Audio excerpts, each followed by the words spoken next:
Hello everyone. तो कैसे हैं आप सभी लोग। मैं रंजीत सिंह आप सभी का स्वागत करता हूं अपने इस यूट्यूब चैनल पे आरएस ट्यूटोरियल में। तो चलिए शुरू करते हैं आज का लेक्चर। तो आज के लेक्चर में हम डिस्कस करने वाले हैं vehicle along a horizontal circular track. जैसे कि हमारे कोई व्हीकल्स हैं, एग्जांपल में लेते हैं, बात कर रहे हैं हम यहाँ पे हॉरिजॉन्टल ट्रैक की, तो हम समझ लेते हैं इसे एक रेस ट्रैक भी समझ सकते हैं या फिर हम एक नॉर्मल रोड भी समझ सकते हैं जो कि एक तरह से टर्न ले रहा है। और यहाँ पे एक तरह से क्या बिहेव कर रहा है, ये हमारा टर्न सर्कुलर ट्रैक जैसा बिहेव कर रहा है। तो इसका कुछ सेंटर होगा जो कि हम मान लेंगे इधर की ओर। अब ये हमारे एक व्हीकल है, ये उसके टायर्स हैं, ठीक है। अब व्हीकल क्या कर रहा है, सर्कुलर ट्रैक फॉलो कर रहा है, मतलब सर्कुलर पाथ फॉलो कर रहा है। तो यहाँ पे जब वो हमारा सर्कुलर पाथ फॉलो करेगा तो इसके ऊपर एक अपोजिट साइड का फोर्स अप्लाई होगा जिसे हम सेंट्रीफ्यूगल फोर्स बोलते हैं, जिसे हम सेंट्रीफ्यूगल फोर्स बोलते हैं।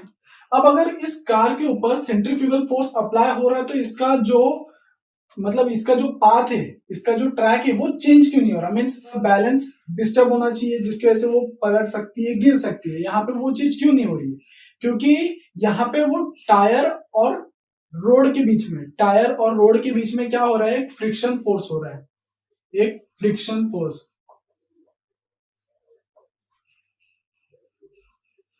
यहाँ पे टायर और रोड के बीच में एक फ्रिक्शन फोर्स हो रहा है जिसके वजह से हमारा ये जो गाड़ी है, ये हमारा जो क्या है व्हीकल, वो अपना मतलब एक प्रॉपर बैलेंस में ये सर्कुलर पाथ फॉलो कर रहा है। तो चलो इसको एक डायग्राम के हिसाब से देखते हैं हम। यहाँ पे ये हमारा हो गया सेंटर और ये हमारा हो गया व्हीकल। अब यहाँ पे अगर आप देखोगे तो ये व्हीकल क्या कर रहा है, सर्कुलर ट्रैक फॉलो कर रहा है। कौन से, हॉरिजॉन्टल रोड पे, मीन्स यहाँ पे हॉरिजॉन्टल रोड पे मतलब प्लेन रोड की बात चल रही है। तो इसका बॉडी का नॉर्मल रिएक्शन होगा अपर की ओर, और इसका जो वेट होगा जो कि डाउनवर्ड में रहेगा, वेट का क्या है, mg आ जाएगा। अब यहां से मैं कार के यहां से मतलब कार के डिस्टेंस से लेके सेंटर का डिस्टेंस देखूं तो वो मेरा क्या बन जाता है, रेडियस, जिसे मैं r बोलूंगा। अब यहाँ पे टायर और रोड के बीच में, टायर और रोड के बीच में एक फ्रिक्शन हो रहा है जो कि गाड़ी को सेंटर की ओर पकड़ के रख रहा है, मतलब सेंटर की ओर एक तरह से खींच के रख रहा है, पकड़ के रख रहा है, जिसे हम फ्रिक्शन फोर्स बोलते हैं, जिसे हम यहाँ पे Fs लिख लेंगे। ठीक है, ये एक तरह से सेंट्रीपिटल फोर्स की तरह एक्ट कर रहा है, ठीक है। और इसके ऊपर बाहर की ओर एक फोर्स अप्लाई हो रहा है जो कि हमारा सेंट्रीफ्यूगल फोर्स है। तो चलिए अब इसका डेरिवेशन करते हैं। हमारा नॉर्मल बॉडी किसके इक्वल में है, mg के। तो यहाँ पे हम नॉर्मल बॉडी हमारा इक्वल्स टू mg ले लेंगे, ये बन जाएगा हमारा इक्वेशन नंबर 1। अब अगर आप देखोगे यहाँ पे जब ये हमारा जो सेंट्रीफ्यूगल फोर्स है और ये हमारा फ्रिक्शनल फोर्स, ये दोनों एक दूसरे को बैलेंस कर रहा है, जिसकी वजह से हमारी जो गाड़ी है वो अपना सर्कुलर पाथ या फिर अपना जो ट्रैक है वो चेंज नहीं करता। तो यहाँ पे ये फ्रिक्शन फोर्स किसके इक्वल्स में हो जाएगा, सेंट्रीफ्यूगल फोर्स के। तो हमारा फ्रिक्शन फोर्स का फॉर्मूला क्या बन जाएगा, mv² अपॉन r। ये क्या हो गया, ये हमारा सेंट्रीफ्यूगल फोर्स का फॉर्मूला हो गया, और ये हमारा एक फ्रिक्शन फोर्स है जिसको हम इक्वेशन नंबर 2 बना देते हैं। ठीक है, ये इक्वेशन नंबर 2 बन गया। इस इक्वेशन और इस इक्वेशन के बीच में मैं क्या करूंगा, अब डिवाइड करूंगा, डिवाइडिंग इक्वेशन नंबर 2/1। तो मेरा क्या बन जाएगा यहाँ पे, Fs upon n equals to ये mv² अपॉन r, और यहाँ पे mg आ जाएगा। ये m और ये m क्या हो जाएगा, कट हो जाएगा, और ये r हमारा ऑलरेडी डिवाइड में है तो वो डिनोमिनेटर में आके मतलब यहाँ पे नीचे आके वो मल्टीप्लाई में हो जाएगा। तो इसको मैं ऐसा लिख सकता हूं, Fs upon n equals to, m तो हम लोग ने कट कर दिया, v² अपॉन आर जी। ठीक है, ये हमारा एक इक्वेशन बन जाएगा। अब अगर आप यहां पे देखोगे ये जो रोड और टायर के बीच में एक फ्रिक्शन हो रहा है, ठीक है, उसे हम लोग फ्रिक्शन फोर्स बोलती है। तो यहाँ पे जो हमारा फ्रिक्शनल फोर्स है वो एक तरह से बॉडी के मतलब इस नॉर्मल बॉडी के और टायर के बीच में जो फ्रिक्शन हो रहा है उसके बीच का है। तो Fs को हम μs इंटू n लिख सकते हैं, ये हमारा हो जाएगा एक किसका वैल्यू, फ्रिक्शनल फोर्स का। अब अगर आप मेरे को देखोगे यहाँ पे मेरा एफ एस अपॉन एन है, तो यहाँ पे म्यू एस का वैल्यू क्या हो जाएगा, एफ एस अपॉन एन। और ये जो म्यू एस है, ये म्यू एस ये क्या है मेरा, ये मेरा coefficient of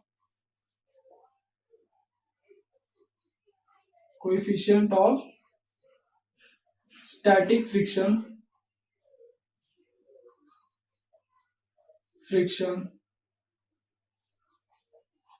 between road and tyre.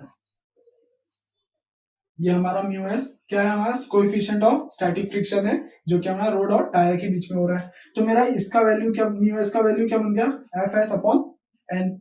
तो मैं इसकी जगह पे म्यू एस को पुट कर सकता हूं, तो मैं पुट कर देता हूं। तो यहां वैल्यू मुझे क्या बन जाएगा, यहां पे मेरा एक वैल्यू बन जाएगा म्यू एस इक्वल्स टू ये V square upon R G. मैंने ये जो म्यू एस है, जिसका मतलब एफ एस अपॉन एन का जो वैल्यू है म्यू एस, इस म्यू एस को मैंने इसकी जगह पे पुट किया, इसकी जगह पे मैंने क्या कर दिया, इसको पुट कर दिया। ठीक है, तो मेरा ये एक इक्वेशन बन गया। अब मुझे क्या चाहिए, यहाँ पे मुझे क्या चाहिए, वी स्क्वायर का वैल्यू चाहिए। तो मुझे आर जी यहाँ पे मल्टीप्लाई कर दूंगा, यहाँ पे जो डिवाइड में है वो यहाँ पे आके मल्टीप्लाई में हो जाएगा। तो mu S into R G हो गया। ठीक है, अब अगर आप देखोगे तो वेलोसिटी मेरा किस में है, स्क्वायर में। तो अगर मैं स्क्वायर हटा देता हूं तो मेरा वैल्यू पूरा का पूरा अंडर रूट में आ जाएगा, mu S into R G. ये फॉर्मूला होगा हमारा, ये मैक्स। ये फॉर्मूला हम लोग यूज करेंगे जब हमारा कोई व्हीकल अगर टर्न करेगा, तो उस टाइम पे जो इसकी वेलोसिटी होगी या फिर इसका जो स्पीड होगा, इसकी जो वेलोसिटी होगी या फिर इसका जो स्पीड होगा, वो डिपेंड करेगा इसके फ्रिक्शन के ऊपर, इसके फ्रिक्शनल फोर्स के ऊपर। ये फ्रिक्शनल फोर्स के ऊपर डिपेंड करेगा। अगर मेरा फ्रिक्शनल फोर्स ज्यादा रहेगा इस रोड का, तो वहां पे मैं मैक्सिमम स्पीड में, मतलब वहां पे उसका स्पीड भी कैसे हम इंक्रीज कर सकते हैं। अगर फ्रिक्शनल फोर्स इसका ज्यादा होगा तो यहाँ पे हम ज्यादा स्पीड में भी टर्न यूज कर सकते हैं, और अगर यहाँ पे फ्रिक्शन फोर्स इसका कम होगा तो यहाँ पे हम कम स्पीड में ही इसका टर्न ले सकते हैं। क्योंकि अगर आप देखोगे, अगर इमेजिन करोगे कि हमारा ये रोड है और इस रोड पे मींस ऑयल गिर गया है या फिर बारिश का टाइम चल रहा है जिसकी वजह से ये रोड हमारा गीला है, तो अगर वो गीले रोड पे अगर आप टर्न मारोगे तो आपका जो टायर है वो फ्रिक्शनल लेस हो जाएगा, मींस वहां पे जो फ्रिक्शन है बहुत कम हो जाएगा। तो फ्रिक्शनल बहुत कम होने की वजह से हमारा जो टर्न है वो हम लोग एक स्पीड पे नहीं ले पाते। मींस मान के चलो कि अगर हमारी गाड़ी 40 किलोमीटर पर आवर की स्पीड में चल रही है और उसको टर्न मारना है और वो बारिश के मौसम में टर्न ले रहा है, तो बारिश के मौसम में उसको ऑलमोस्ट 30 की स्पीड में उसको टर्न करना पड़ेगा, 30 किलोमीटर पर आवर की स्पीड में टर्न करना पड़ेगा। क्योंकि अगर वो मैक्सिमम स्पीड में से अगर उसने मतलब वो 40 किलोमीटर पर आवर की स्पीड में अगर वो टर्न किया तो वो पूरी तरह से टर्न नहीं कर पाएगा, उसका डिसबैलेंस हो जाएगा और एक्सीडेंट हो सकता है। तो ये जो हमारा फॉर्मूला है ये हम लोग क्यों यूज करते हैं, ताकि हम लोग एक रोड के हिसाब से, मींस एक फ्रिक्शनल मतलब एक रोड का जो फ्रिक्शन फोर्स है उसके बेस पे हम उस गाड़ी की स्पीड को हम कंसीडर कर सकते हैं कि वो कितने स्पीड में टर्न लेगा। आप अगर देखोगे ये हमारा जो 30 किलोमीटर पर आवर का जो स्पीड है, आप अगर इस स्पीड से अगर आप टर्न करेंगे तो ये जो हमारा जो रोड है, ये रोड पे आप टर्न कर सकते हो, बिकॉज आपका जो यहाँ पे फ्रिक्शन है यहाँ पे वो कैसा है, लेस है, तो हमारी स्पीड भी कैसे होनी चाहिए, लेस। अगर यहाँ का जो फ्रिक्शन हाई रहेगा, मींस ये मान के चलो रोड सूखा है, पूरी तरह से ड्राई है, तो यहाँ पे अगर ये 40 किलोमीटर की स्पीड में भी अगर आप टर्न करोगे तो यहाँ पे आप कर सकते हो, क्योंकि यहाँ पे इसका फ्रिक्शन फोर्स कैसा हो जाएगा, हाई हो जाएगा। यहाँ पे रोड का फ्रिक्शन फोर्स कैसा हो जाएगा, इंक्रीज हो जाएगा, जिसकी वजह से आप हाई स्पीड में भी क्या कर सकते हैं, इसको टर्न कर सकते हैं। मीन्स स्पीड भी अगर आपका इंक्रीज रहेगा तो आप वहां पे टर्न कर सकते हो। आई होप आपको आज का लेक्चर समझ में आया होगा। इसी के साथ खत्म करते हैं आज का लेक्चर, मिलते हैं अगले वीडियो में।